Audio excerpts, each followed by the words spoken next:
Hello guys, this is Shaviz. I hope and pray that you all will find this video in your very best health. Till now, we have gone through the fundamentals of noun and prepositions and have solved the related exercises. Today, I'm gonna do something different. I'm gonna teach you something different. I'm gonna teach you about weak adjectives. चौंक गए? Week adjectives हम कहते हैं articles को। जी हाँ, articles को week adjectives भी कहा जाता है। तो आज हम आर्टिकल्स के बारे में जानेंगे।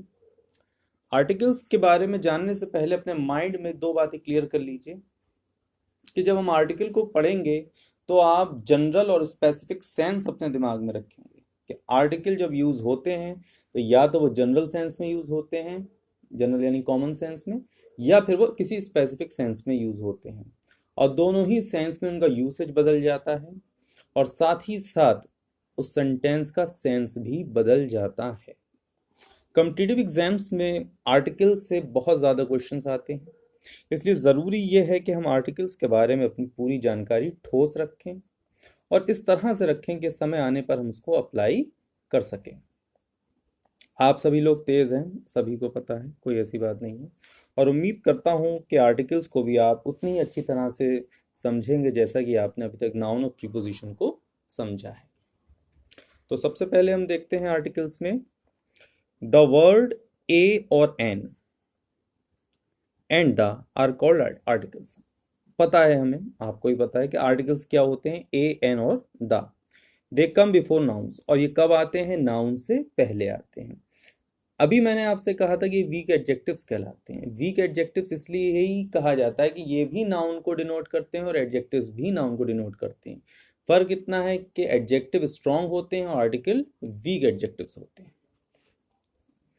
There are two articles, a an and the. दो तरह के आर्टिकल होते हैं, या तो ए और एन होते हैं या फिर द होता है।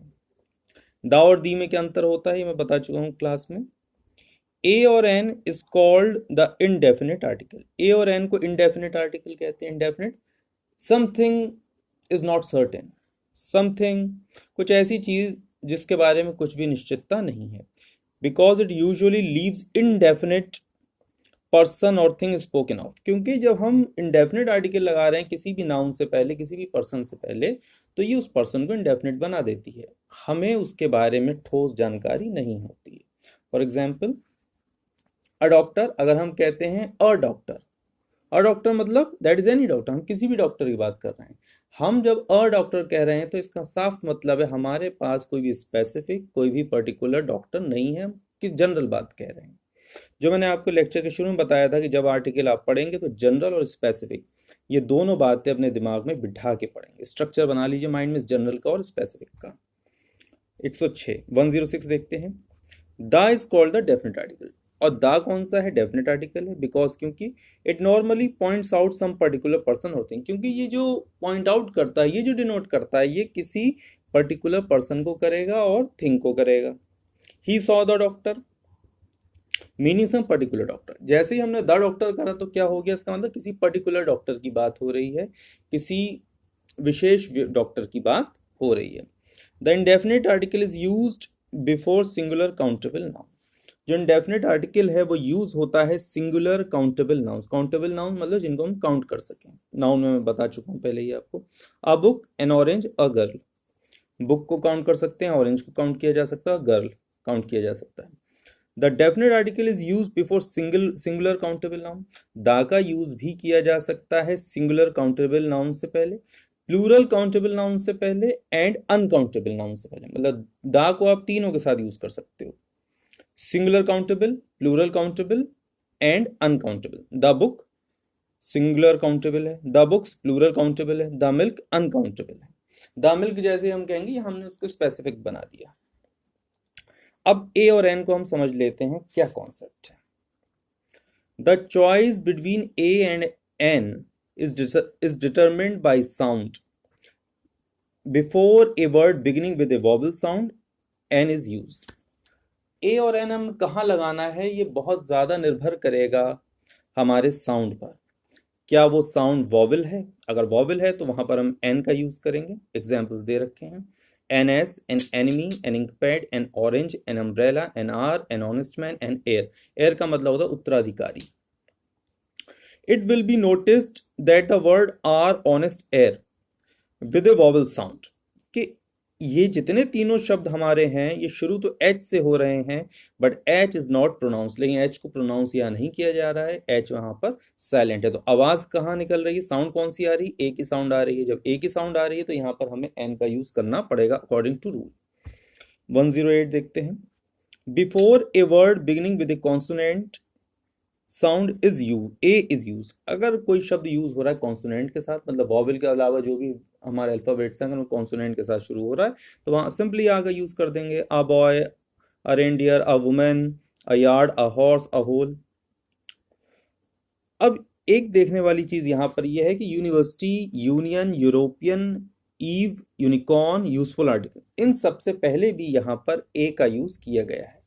क्लास में पहले भी बता चुका हूं कि जब आपका शब्द शुरू यू से होगा और आवाज भी यू की निकालेगा, मतलब it produce the sound of U and it begins with U alphabet, then the article a will be used. हमेशा ध्यान रखिए, आपका शब्द अगर यू से शुरू हो रहा है और यू की ही आवाज निकाल रहा है तो वहां पर ए आर्टिकल का यूज किया जाएगा। ऑप्शन एग्जांपल्स आपके सामने है, university, union, European.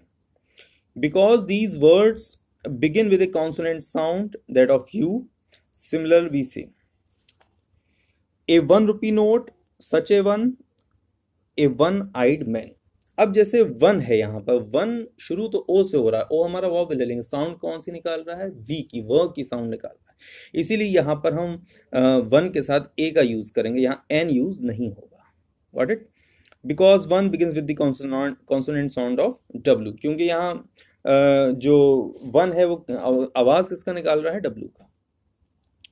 Some native speakers use an before words beginning with h if the first syllable is not stressed। कुछ नेटिव स्पीकर होते हैं जो एच से शुरू होने वाले शब्दों से पहले एन लगा देते थे, होटल से पहले एन लगा दिया है, और हिस्टोरिकल नॉवेल से। लेकिन अगर आप ब्रैकेट में देखें तो आगे लिखा है more common a hotel, more common a historical novel. Grammar में जब मोर कॉमन टर्म आ जाए तो आप समझ लीजिए 95% की बात हो रही है, और 95% is a very good figure to denote anything. तो यहाँ पर ये क्लियर हो जाता है कि यहाँ पर हमें होटल से पहले ए लगाना होगा, हिस्टोरिकल नॉवेल से पहले ए लगाना होगा। An historical novel, an hotel, ये कहीं नेटिव स्पीकर यूज करते हैं, but it is not, it can't be use in general sense. General sense पे तो हमें ए का ही यूज करना होगा। Next, use of definite article. The definite article the is used. अभी तक हमने ए और एन को समझ लिया, ए और एन हम कहाँ कहाँ यूज करते हैं, हम देखते हैं द को हम कैसे यूज कर पाएंगे। When we talk about a particular person or thing, clear है, अगर हम किसी पर्टिकुलर पर्सन और थिंग की बात करेंगे, और वन ऑलरेडी रेफर टू, या हम किसी एक ऐसी बात की तरफ इशारा करेंगे जिसको पहले हम रेफर कर चुके हैं, जिसका हम पहले जिक्र कर चुके हैं।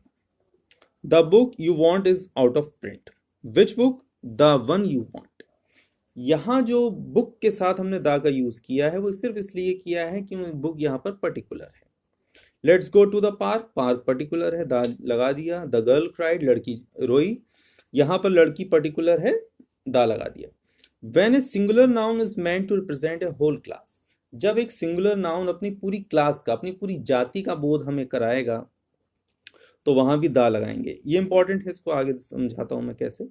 The cow is a useful animal, ठीक, और वी में से काउज आर यूजफुल एनिमल। अगर हम काउज कह रहे हैं, अगर हम प्लूरल कह रहे हैं तो वहां पर द लगाने की जरूरत नहीं है।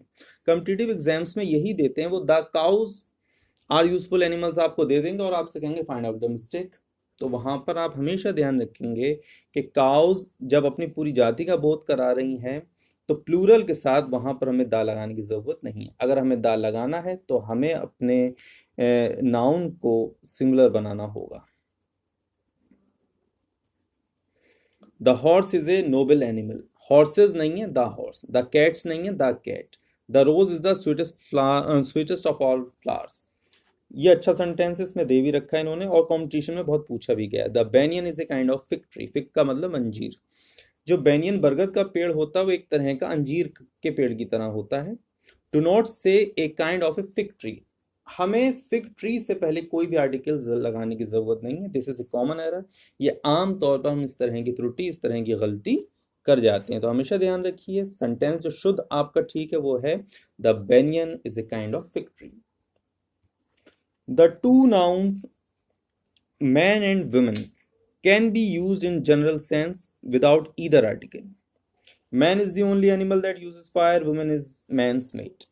ये दोनों सेंटेंस जो है, सॉरी, ये दोनों जो वर्ड है मैन और वुमेन, ये जनरल सेंस में बिना किसी आर्टिकल के यूज हो सकते हैं, but in present English a man and A women. लेकिन अगर हम आज के वक्त की इंग्लिश की बात करें, जो हम इस वक्त कंटेम्प्रेरी टाइम में पढ़ रहे हैं, तो वहां पर आर्टिकल लगाना बहुत जरूरी है। तो आपके लिए जो इंपॉर्टेंट बात है वो यहाँ से स्टार्ट होगी, बट से।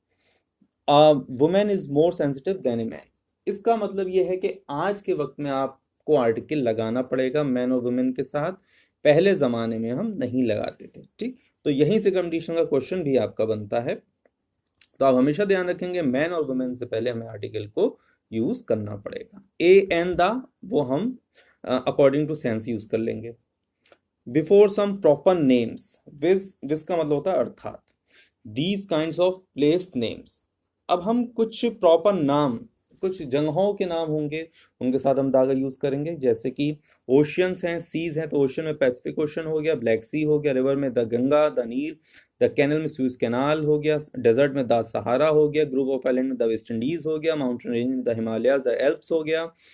इसी तरह से ये सारी चीजें दे रखी हैं। और दूसरी बात यह है कि जब आप ग्रुप ऑफ कंट्रीज की बात करते हैं, जब आप कॉन्टिनेंट्स को जोड़ के एक समूह बना लेते हैं, जैसे यूएसए अलग अलग राज्यों को जोड़कर बनाया गया, इसलिए हम उसको कहते हैं the United states of America. Usually हम किसी भी देश के नाम से पहले द का यूज नहीं करते हैं, जैसे द इंडिया हम कभी नहीं बोलेंगे, द ऑस्ट्रेलिया हम कभी नहीं बोलेंगे, द चाइना हम कभी नहीं बोलेंगे। लेकिन जब ऐसी कंट्रीज जो अलग अलग समूहों को बनाकर बनी हैं, चाहे वो यूएसए हो, यूके हो, यूएई हो, तो वहां पर हमें उनसे पहले द का यूज करना पड़ेगा। ये दे भी रखा है इन्होंने, यहाँ देख लीजिए, the Irish republic, the United Kingdom, UK, Ukraine, Netherland, सारी चीज।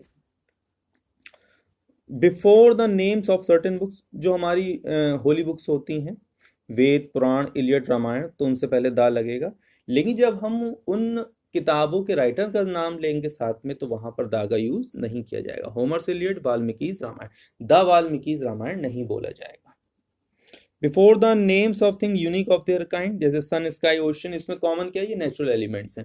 समझ जाइए, नेचुरल एलिमेंट्स से पहले हमेशा हमें द का यूज करना पड़ेगा।